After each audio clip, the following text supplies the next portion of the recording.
We know that the federal and state pro-life laws and policies that Obama has promised to sweep away and that John McCain would protect save thousands of lives every year. Studies conducted by Professor Michael New and other social scientists have removed any doubt. Often enough, the abortion lobby itself confirms the truth of what these scholars have determined.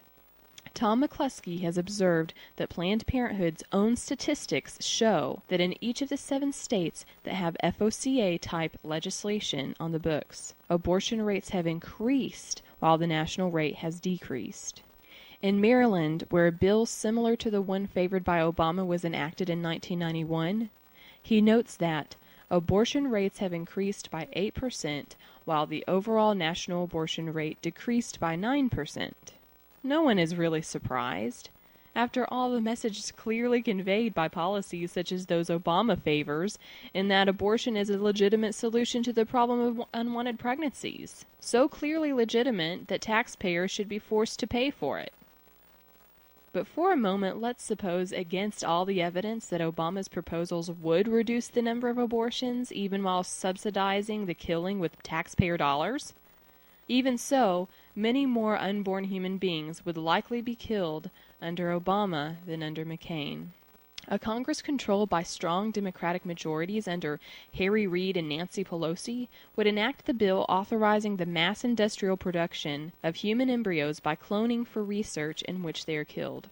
As President Obama would sign it, the number of tiny humans created and killed under this legislation, assuming that an efficient human cloning technique is soon perfected, could dwarf the number of lives saved as a result of the reduced demand for abortion, even if we take a delusionally optimistic view of what that number would be. Barack Obama and John McCain differ on many important issues about which reasonable people of goodwill, including pro-life Americans of every faith, disagree. How best to fight international terrorism, how to restore economic growth and prosperity, how to distribute the tax burden and reduce poverty, etc. But on abortion and the industrial creation of embryos for destructive research, there is a profound difference of moral principle, not just prudence. These questions reveal the character and judgment of each man. Barack Obama is deeply committed to the belief that members of an entire class of human beings have no rights that others must respect. Across the spectrum of pro-life concerns for the unborn, he would deny these small and vulnerable members of the human family the basic protection of the laws. Over the next 4 to 8 years, as many as 5 or even 6 U.S. Supreme Court justices could retire. Obama enthusiastically supports Roe v. Wade and would appoint judges who would protect that morally and constitutionally disastrous decision and even expand its scope. Indeed, in an interview in Glamour magazine, he made it clear that he would apply a litmus test for Supreme Court nominations. Jurists who do not support Roe will not be considered for appointment by Obama. John McCain, by contrast, opposes Roe and would appoint judges likely to overturn it. This would not make abortion illegal, but it would return the issue to the forums of democratic deliberation where pro-life Americans could engage in a fair debate to persuade fellow citizens that killing the unborn is no way to address the problems of pregnant women in need. What kind of America do we want our beloved nation to be? Barack Obama's America is one in which being human just isn't enough to warrant care and protection.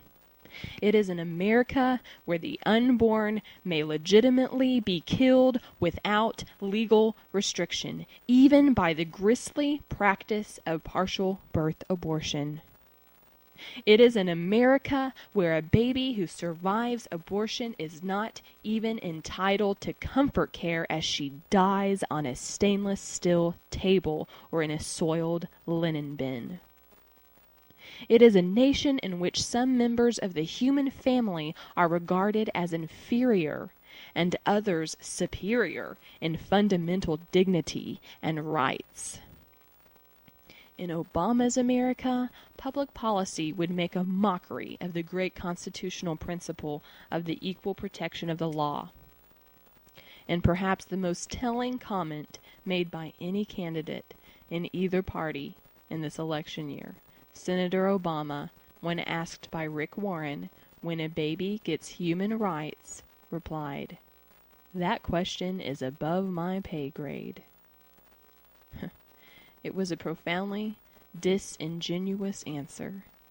For even at a state senator's pay grade, Obama presumed to answer that question with blind certainty. His unspoken answer then, as now, is chilling. Human beings have no rights until infancy, and if they are unwanted survivors of attempted abortions, not even then. In the end, the efforts of Obama's apologists to depict their man as the true pro-life candidate that Catholics and evangelicals may and even should vote for doesn't even amount to a nice try. Voting for the most extreme pro-abortion political candidate in American history is not the way to save unborn babies. So, there you have it, folks. One of my favorite articles, written so well, so much truth behind it, so much research behind it. These are the facts, folks. Don't take it from me, but you know what? You can take it from Robert P. George from Princeton University. So now you have the facts, and I'll let you make the choice. A choice of your own as to whether you think all those decisions that he has voted for, that he's going to vote for, talking about Obama,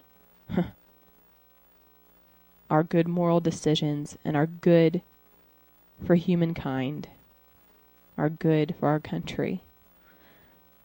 Well, I hope that you know that the answer to that question is a very bold no. Again, thank you for listening.